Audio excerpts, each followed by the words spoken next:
hearing from Dr. Yerevan Saeed in a lecture entitled The Halabja Massacre, Remembering, Reflecting, and Rebuilding. Dr. Saeed is the Barzani Scholar in Residence and the Director of the Global Kurdish Initiative for Peace at American University School of International Service, and a non-resident senior fellow at the Atlantic Council in Washington. He's a TEDx speaker and former lecturer at the University of Kurdistan Hewler. Saeed previously was a visiting scholar and research associate at AGSIW. I'm not sure what that stands for. Yeah, the Arab Gulf Institute in Washington, another think tank. Yes. Yerevan is a political analyst who researches and writes on security, political, and energy issues in the Middle East, focusing on Iraq, Turkey, Iran, and the Gulf region, and the Levant. He has served as White House correspondent for the Kurdish Rudaw TV, and his work has been published in the Washington Institute Fikra Forum, the Diplomatic Courier, the New York Times, the London-based Majalla magazine, Rudaw, Global Politician, and several Kurdish newspapers. In addition, he has been interviewed by Voice of America, NPR, CNN, Voice of Russia, and Kurdish television programs and newspapers from 2009 to 2013. Yerevan worked with Stratfor. Additionally, he worked for several media outlets, including the New York Times, NPR, and the Wall Street Journal, the Boston Globe, BBC, and The Guardian as a journalist, and translator in Iraq from 2003 to 2007. Yerevan holds a bachelor's degree in government from the University of Texas at Austin and a master's degree from Tufts University's Fletcher School of Law and Diplomacy, with a focus on Middle East studies and international negotiation and conflict resolution.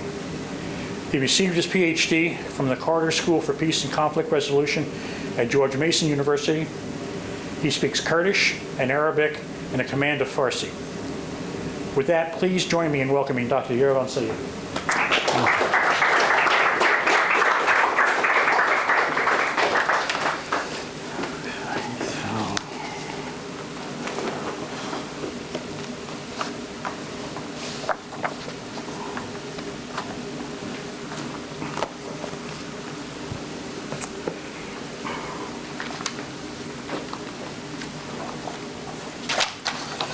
I'm not sure I'm not going to read my own profile again.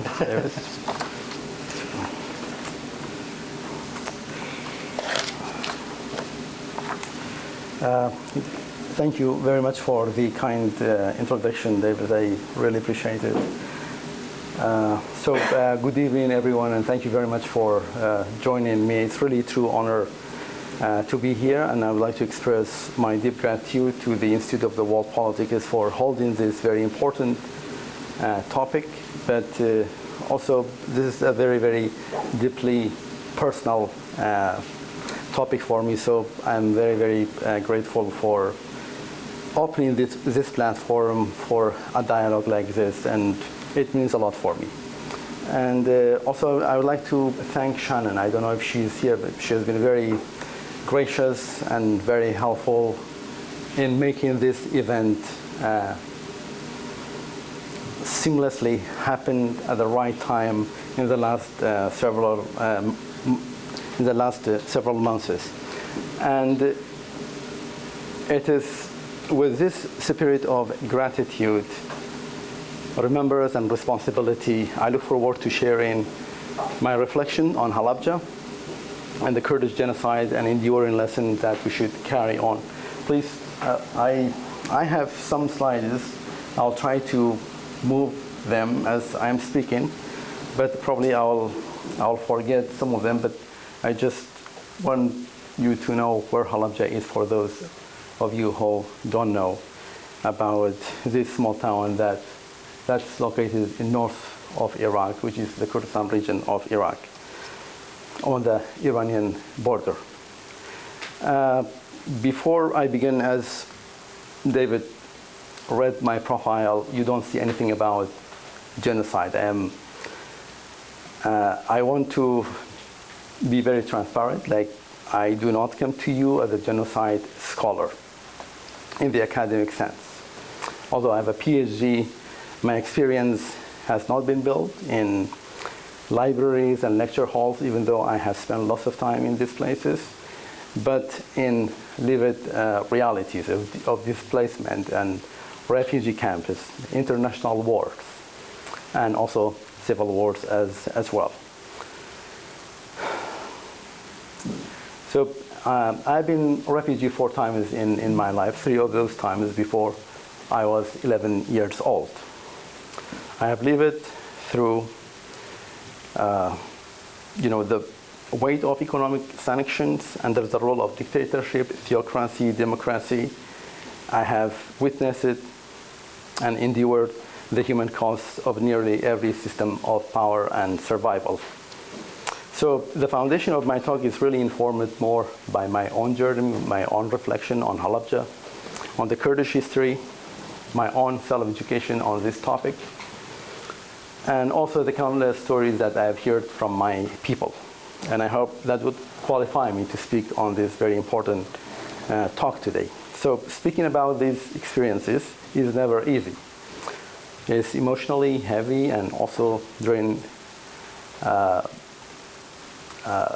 very costly. In fact, it is very, very painful. Let me just put it that way. That's why I sometimes decline to talk about my experience. But also I see this as a very moral responsibility to share what I have experienced so that we will all learn from one another to make sure that what happened to us will not happen again, neither to the Kurds nor to anyone else.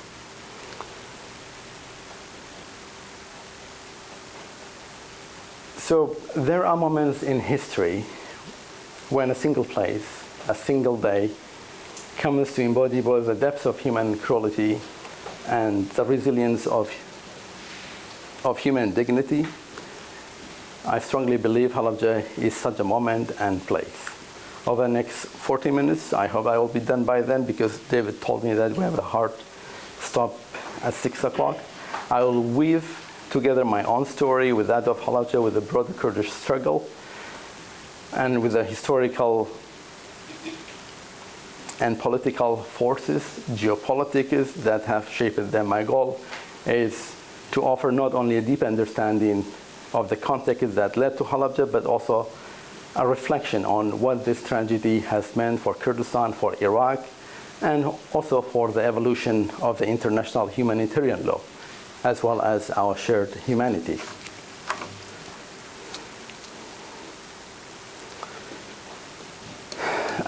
My own story and that of my family, in fact, it started before the tragedy of Halabja in March 16th of 1988. In May of 1987, my family had to flee to Iran. We hiked through mountains, through landmines, because my father had deserted from the Iraqi army. He was a fugitive, and he did not believe in serving a country that he did not believe that is his own. At the same time, the people of Halabja in 1987 had risen up against Saddam's regime, and in response, Saddam's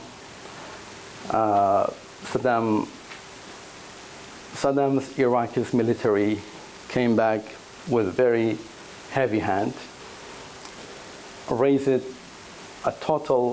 an entire neighborhood of Halabja, killed hundreds of people, arrested many others. So we had no any choice but to flee to Iran. However, by October, my parents were worried about our education, so my father risked his life again, bring me and also my younger brother back to Iraq, and leaving us with our grandparents.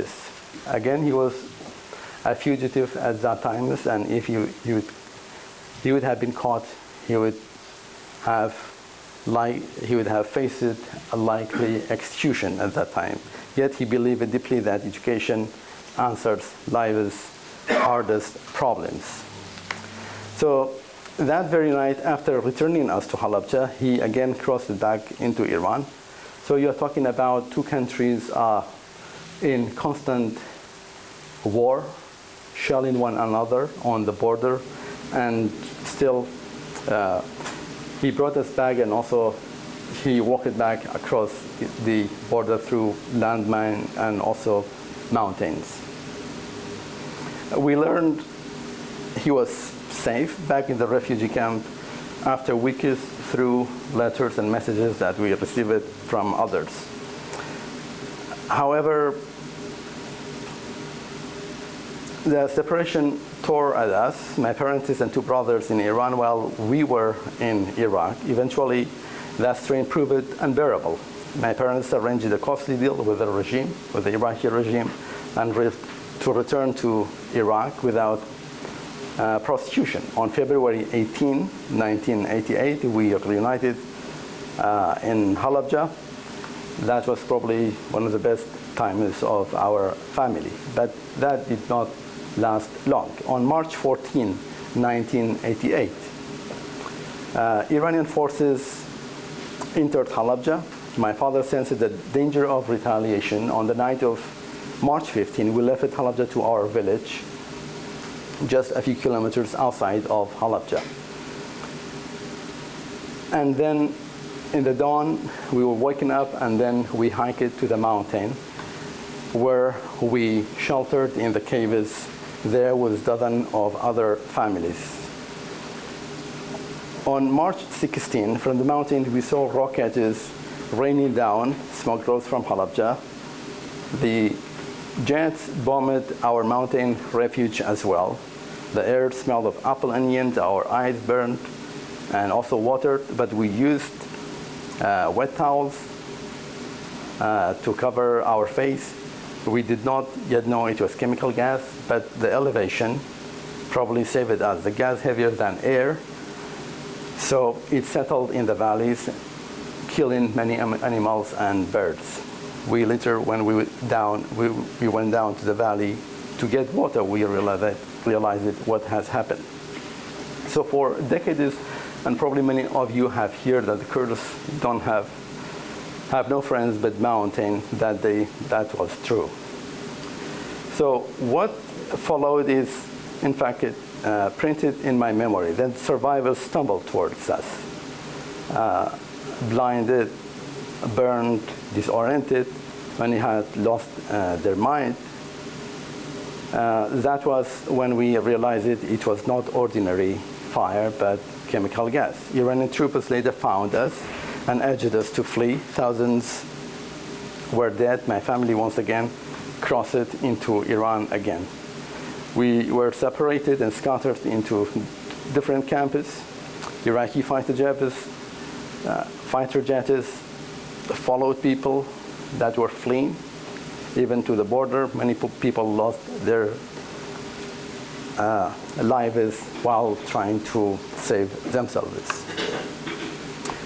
That day, my father lost 23 members of his family, and also I lost my grandfather.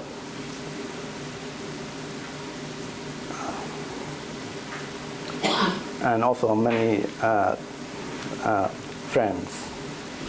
But to understand Halabja, we must understand the decades of struggle and persecution that the Kurdish people in Iraq endured, leading to 1988. The Kurds, those of you who don't know, an ethnic group, they have been living in today's Iraq, Iran, Turkey, and also Syria for centuries.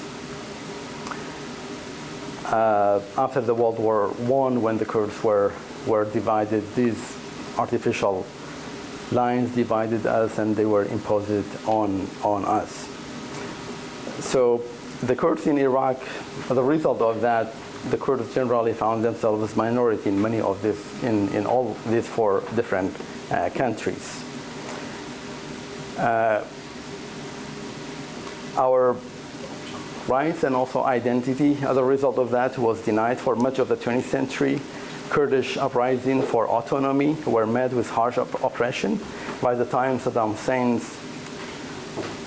and the Ba'ath regime in 1960s and 70s rose to power in the late in the late of that 2 decades, the pattern was well established. Any Kurdish aspiration for autonomy was treated as a threat to the state. Under Saddam's rule, the policies of Arabization sought to change the demographic character of the Kurdish places, especially those areas that were rich with oil, that included Kirkuk and also Khan Akhin. So Kurdish villagers were evicted from their ancestral land, and they were replaced by Arabs that were loyal to the regime. The Kurdish language culture was suppressed, dissent was met with imprisonment or execution. Yet the Kurdish resistance persisted. By early 1980s, 2 main Kurdish parties, the Kurdistan Democratic Party and the Patriotic Union of Kurdistan, were waging insurgency against Baghdad's rule, seeking autonomy or at least some basic rights. Saddam's response grew even more brutal. One of the clearest warning signs of the coming genocide was the fate of the Barzanis in 1983. In July and August of that year, Iraqi forces rounded up more than 8,000 men and boys from the Barzani tribe, some aged 13. These detainees later were executed en masse and buried in the secret graves in south of Iraq. It was a targeted extermination of the Kurdish lineage, an act that an Iraqi tribunal decades later would formally recognize an act of genocide. The Barzani Massacre sent a chilling message to Kurds across Iraq. Saddam Hussein's regime was willing to wipe out entire families simply for being Kurdish. Yet the world paid little attention at that time to this atrocity in 1983.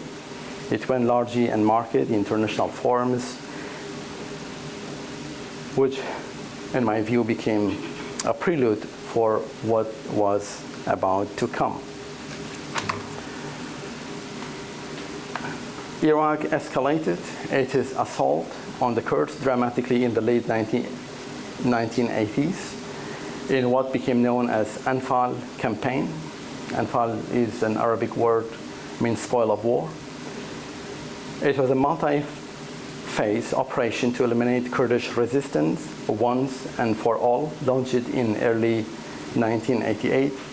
The campaign was nothing less than a genocidal war at that time against the whole Kurdish population.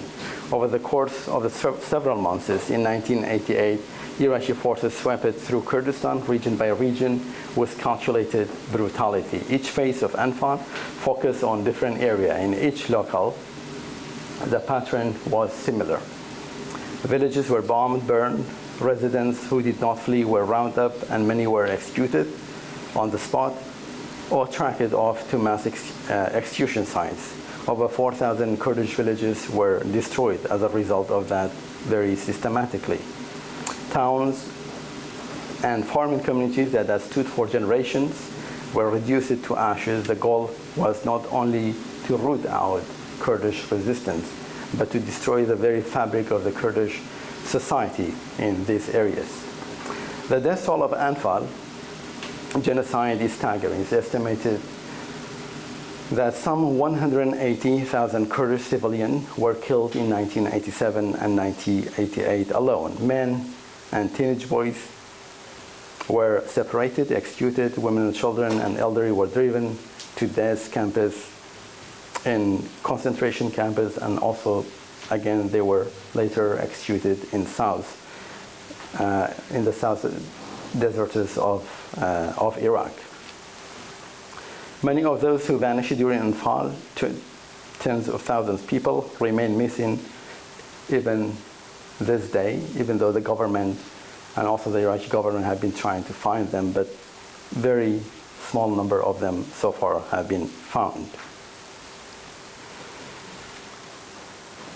This was a genocide by decree. Iraqi documents from the time, including orders from Saddam Hussein and also his cousin Ali Hassan al-Majid, who led the campaign, explicitly instructed the Iraqi army to kill the largest number of persons in the Kurdish area.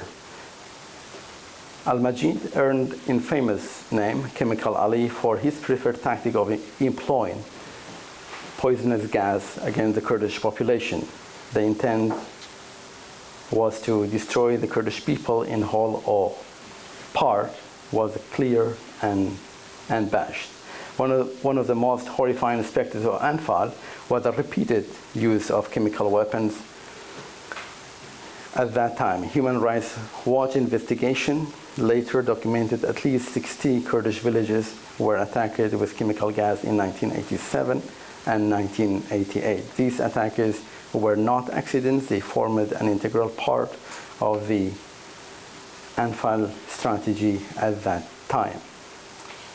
On some days during Anfal, dozens of villages were hit simultaneously with chemical bombs to terrorize the population into running so they could be captured or killed more easily.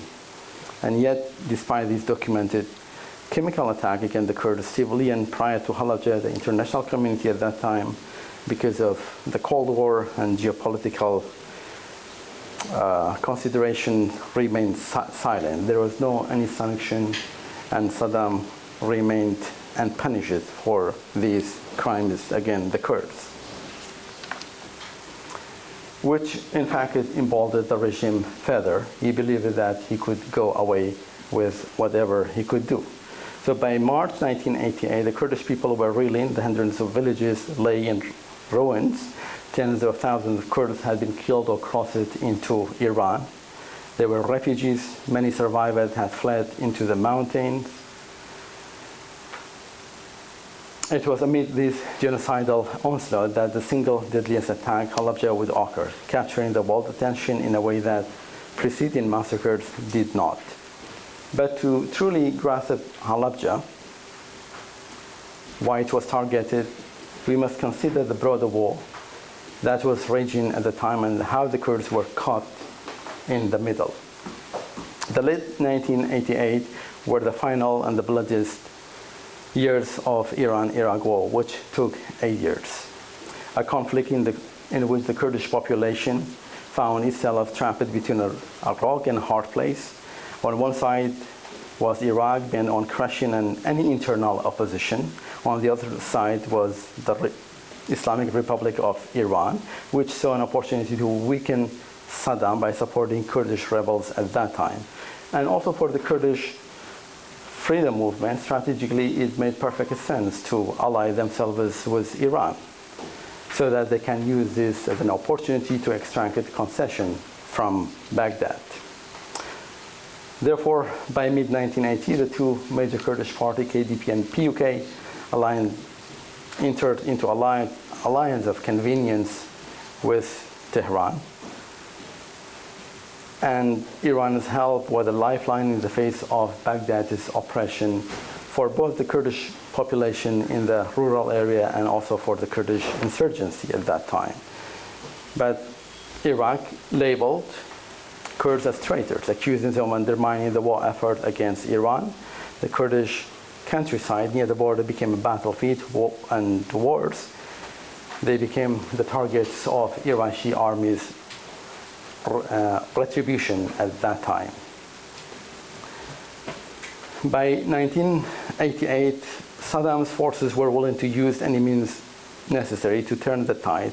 Iraq had already used chemical weapons against Iranian troops as well in the front line, which was again a violation of the international law. UN fact-finding team is confirming that in 7 separate attacks, Iraq had used chemical weapons against the Iranian soldiers and even civilians.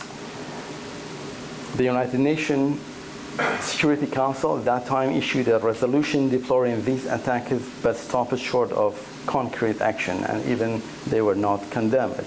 So international powers, as I mentioned, they were occupied with the Cold War geopolitics and also tacitly supporting Iraq as a bulwark against the revolutionary Iran.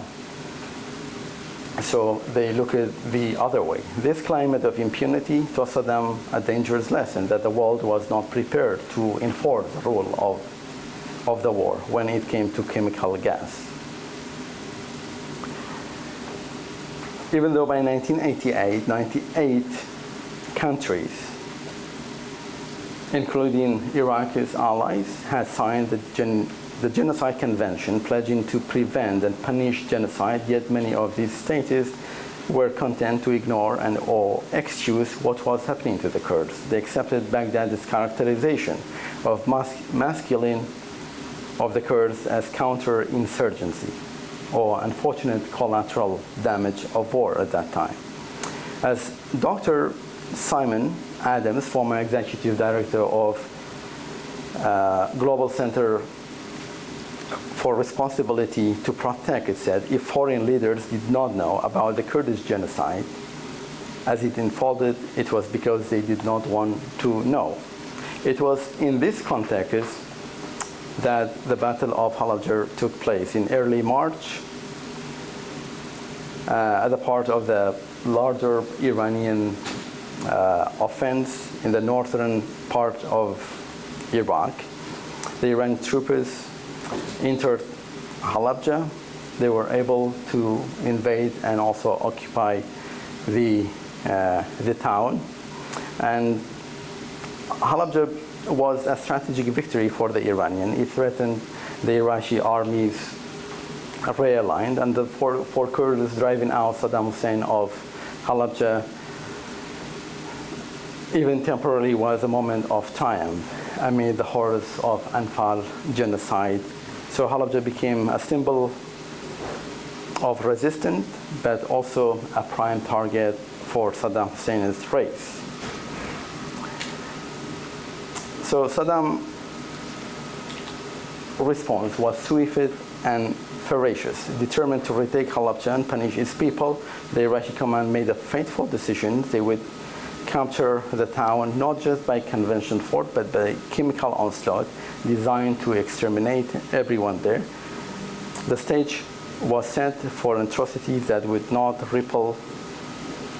soon ripple across the globe, even as so many early Kurdish tragedies had been ignored. So it was March 16 of 1988 when the people of Halabja found themselves in this crossfire of history. The Iraqi artillery and aircraft pounded Halabja with conventional munition, rockets and bombs, and napalm for hours, forcing people to take shelter in basements. This was a calculated strategy to inflict maximum toll on civilians. By mid-afternoon, the conventional bombardment tapered off as the Iraqi fighter jets dropped off chemical bombs in at least 14 separate sorties over several hours inside the city and the main escape routes, as well as the mountain surrounding Halabja, including the one, as I mentioned, we had sheltered in or resorted for protection. So in the town, the toxic clouds rose and then sank, rolling through the streets and allies seeping into the homes, shelters, where the terrified residents had huddled. The chemical agents used were lethal. They were cocktail of mixed master gas with potent nerves like taboon, styrene, VX. These are different agents that will attack different organs of human beings, and they have different, as a result of that, people have different reaction when they would be exposed to them or when they inhale it.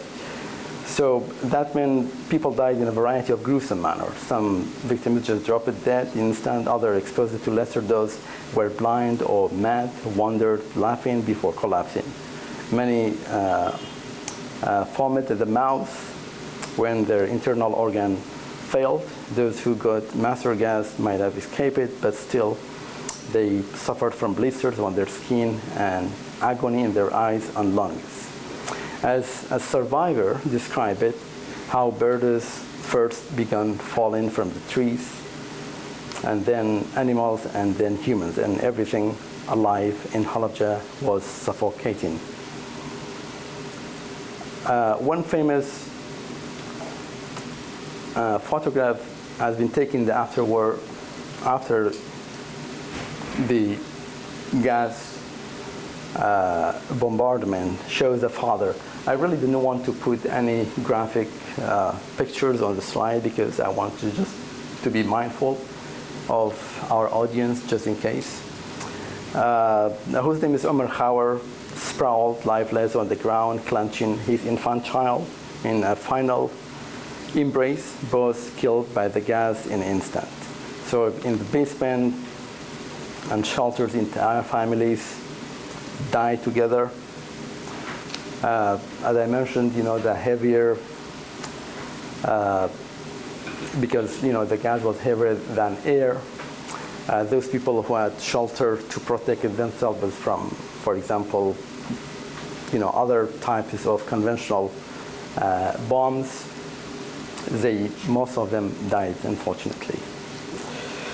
So by the time the chemical assault ended, Halabja was a killing field. More than 5,000 people were killed in a matter of hours. Most of them were unarmed Kurdish civilian, women, children, and elderly. Another 10,000 people were left gravely injured. Many of them would suffer lifelong illness, blindness, chronic respiratory diseases, crippling neurological damage, infertility, cancer, birth defects also have been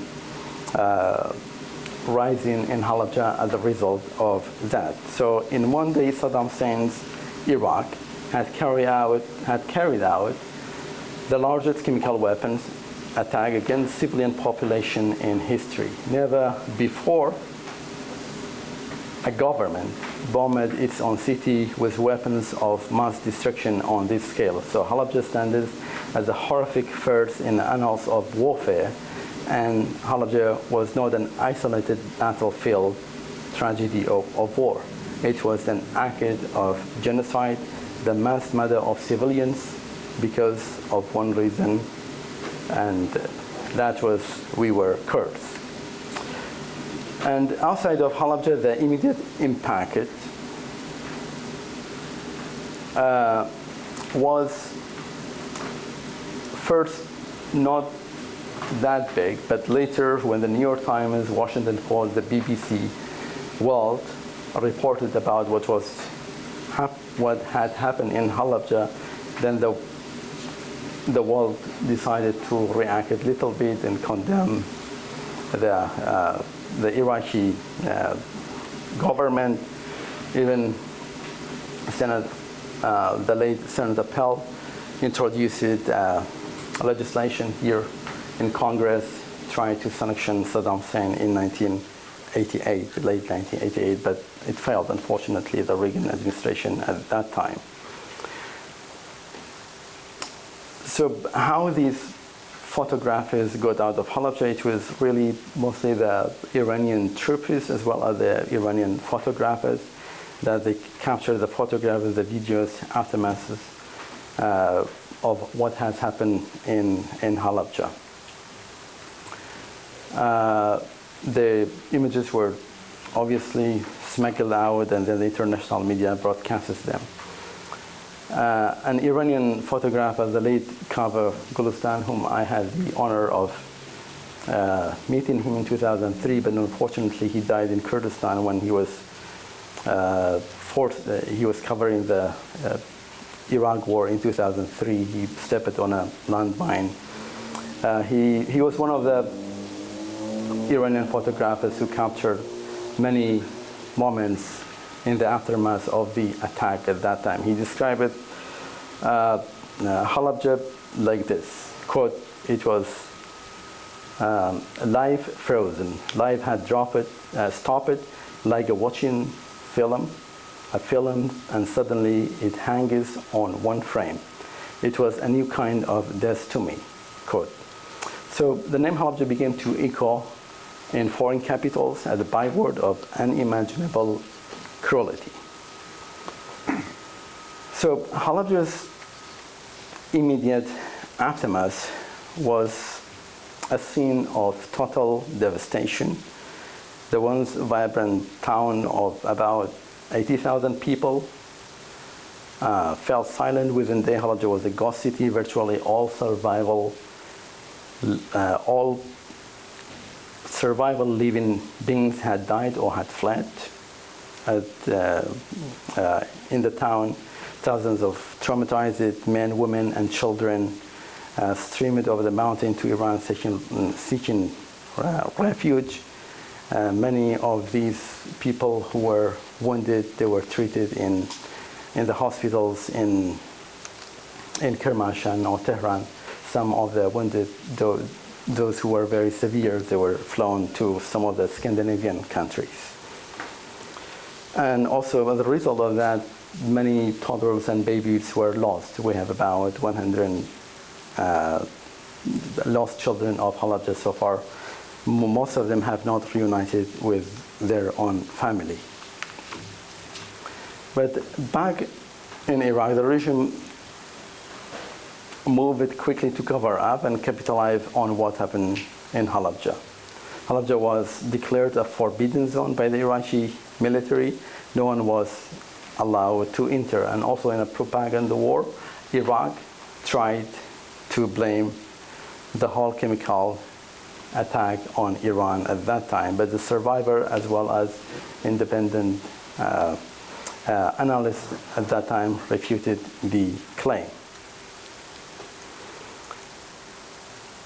Then later in the same year, 1988, Saddam tried to show, or at least pretend, some conciliatory gestures toward the Kurds. The Iran-Iraq war had stopped.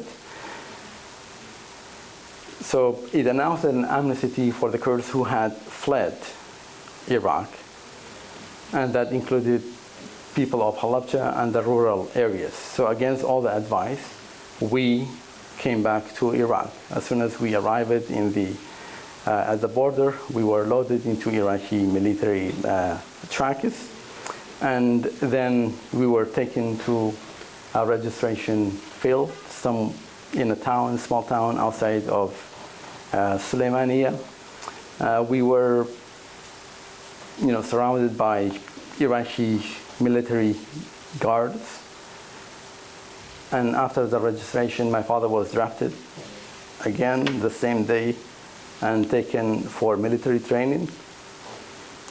And then the next destination was not better. We were again loaded into military trucks and taken to another place in western of Sulaymaniyah.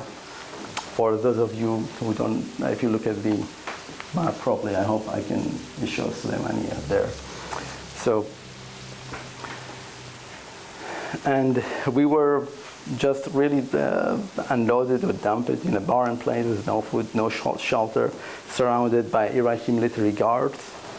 And they were not there to protect us, but to prevent us from leaving. And in fact, we were imprisoned in a vast open air, left alone. Some managed, including my own family, to find their way with sympathetic relatives elsewhere in Sulaymaniyah. Others were eventually moved to grim, tightly controlled resettlement camps known as collective towns, far from their original home. In this way, Saddam's regime ensured that Halabja remained completely depopulated. After the massacre, in a way that the city had not existed before. I just want to lead a little bit, detail about our lives in 1988 and 1999 when we came back, from Iran and resettled in Sulaymaniyah to appreciate the challenges we faced.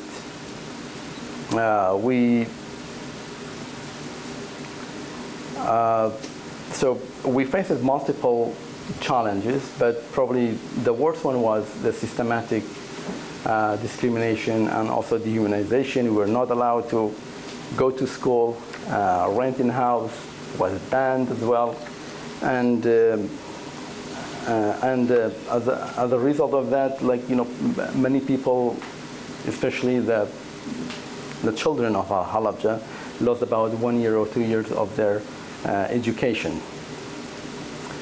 And also for us, we stayed with our grandparents' house because they had a house in Suleimania. About 6 to 7 families were just living in a very, very small house. And also, as I mentioned, my father was drafted and taken to south of Iraq to serve in the military. So we saw him just probably a few days in a month, and also financially it was very problematic for us, and to make the ends meet, my mom had to make bread. I and my brother were selling them after school. So I mean, these challenges was not just my own challenge, but also challenges of probably 80% of people from Halabja. So that's really very important to understand. So it was amid these challenges that history took an unexpected turn when the Iraqi army invaded Kuwait in 1999, and then the coalition forces decided to expel Iraq from Iran, which weakened Saddam Hussein, and the Kurdish people in the north of the country rose up, and we were able to liberate today's Kurdistan region.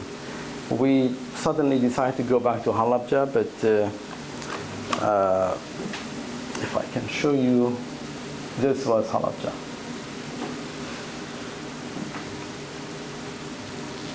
But what we really found out would, define the description. It was reduced to rubble. The Iraqi military had done its best to erase Halabja from existence. They dynamite and bulldozed what remained of the town, charred rubble, debris, cracked foundations stood where Ham's sharp schools once did. It was a landscape of utter destruction. Not a single house remained intact, the very soil and water poisoned. I also recall that even many trees had withered and died, their leaves blighted by lingering chemical agent at that time. Amid the rubble, we encountered a haunting legacy of 1988. Decomposed human remains were still beneath the collapsed structures. In some undergrounds, dozens of bodies had been left. And other locations, people found mass graves. The returning people, with great anguish, finally were able to bury their loved ones in proper cemeteries. So reclaiming Halabja was really a sweet victory.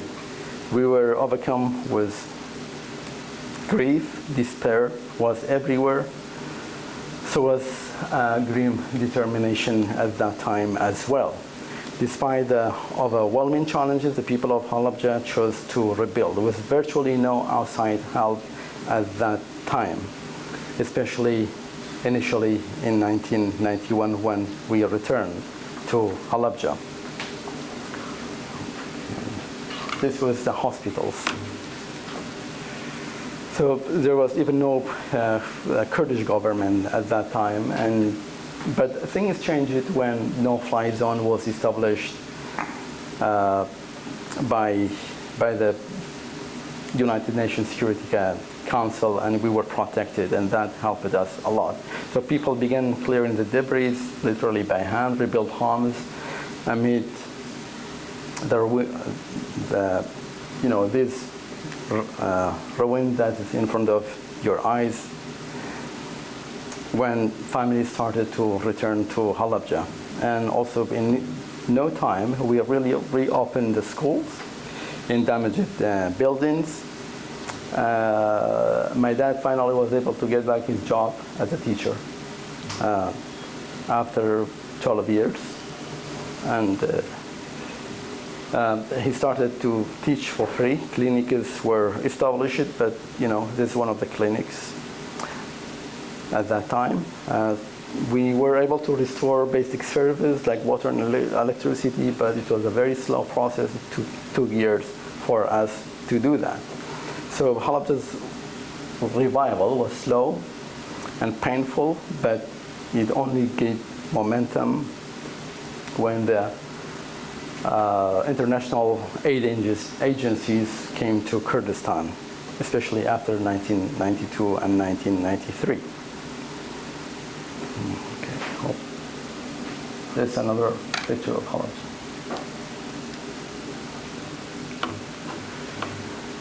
And also on the global stage, the Halabja Massacre sent shockwaves far beyond the borders. Its impact has been felt in international law, diplomacy, formation of international bodies, and the efforts to prevent future atrocities. In the immediate aftermath, the images of the gassed women and children made headlines that I mentioned around the world.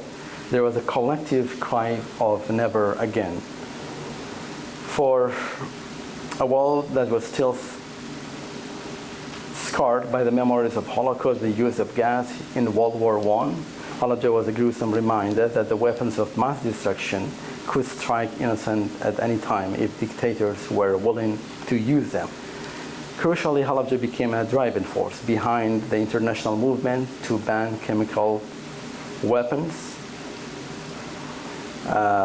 worldwide. Through 1980s, there were lots of negotiation and efforts by the United Nations for a comprehensive chemical weapons convention, but progress was very slow at that time. After 1988, however, the moral imperative of Halabja made an urgency powerful at that time. So the societies of the entire town, poisoned in cold blood, galvanized the diplomats and civil society organization to strengthen international law. This moment directly contributed to the adoption of the Chemical Weapons Convention, CWC, in 1993, a treaty that bans the development, stockpiling, and the use of chemical weapons. When ambassadors debated the treaty, they invoked Halabja as a story of unspeakable suffering from the weapons, these weapons inflicted on civilians. The convention was open signature in 1993 and entered into force in 1997. With almost every nation on earth now is a signatory of that convention now. At the same time, the CWC came the creation of the Organization for the Prohibition of Chemical Weapons, which is known as OPWC. In 1997, an international body charged with implementing the ban, destroying the existing stockpiles, inspecting facilities to ensure no more chemical weapons are produced. The OPCW's work, honored with the Nobel Peace Prize in 2013, stands in part as a memorial to the victims of Halabja. Each chemical shell or bomb destroyed under the international supervision is a small measure of justice, ensuring that those lives were not lost in vain. As Ahmed Özmuç, former director of the General of OPCW, pointed out in Oslo on December 10, 2013, during his Nobel lecture, no weapon, of course, has a monopoly of cruelty or lethality. But chemical weapons have, by measure, especially a nefarious legacy. It is enough to look at the pictures of victims to understand the agony they must have gone through, from Leper in Belgium to Sardash in Iran and Halabja in Iraq. Furthermore, in 2014, Mr. Özmuç stated that Halabja has become synonymous with indiscriminate cruelty of chemical weapons.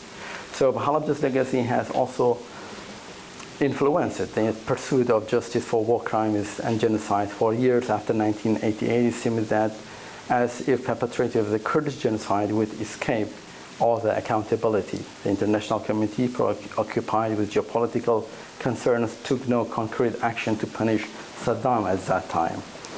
In 1990, the Kurdish activists and human rights watch lawyers even tried to bring a case to the International Court of Justice, arguing that Iraq has violated the Geneva Convention, but those efforts were stymied by political roadblocks at that time.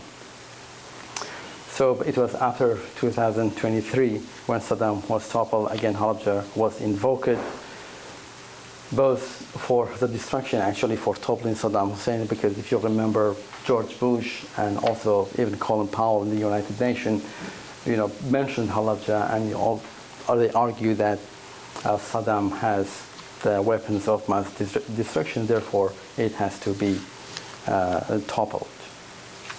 Are we out of time? Just about. Just okay. Okay, so since I just want to a little bit, how much time I have? 8 minutes. Okay, 8 minutes. Okay. Okay. So, in addition for all this contribution that the Halabja, tragedy has made and impacted, and the profound markers has put on the international humanitarian law, creation of these important bodies to ensure that weapons of such will not be developed in the future. But also Halabja, the legacy of this atrocity has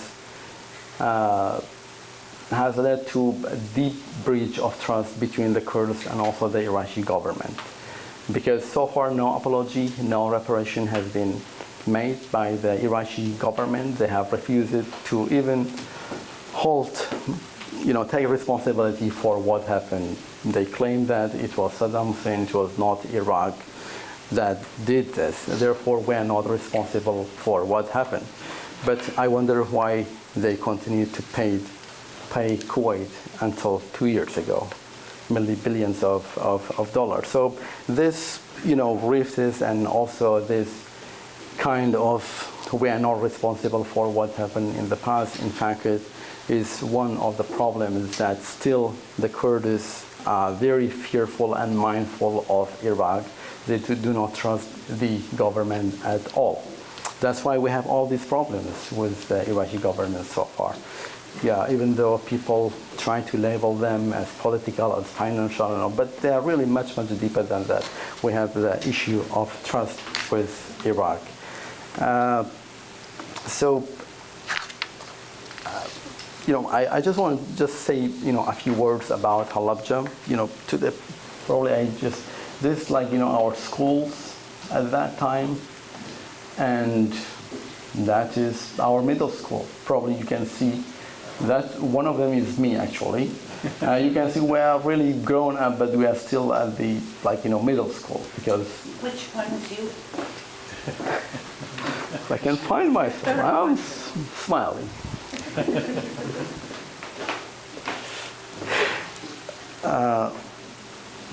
But from that, we have come, and this is a Halabja monument where, the lots of documents and also pictures of Halabja.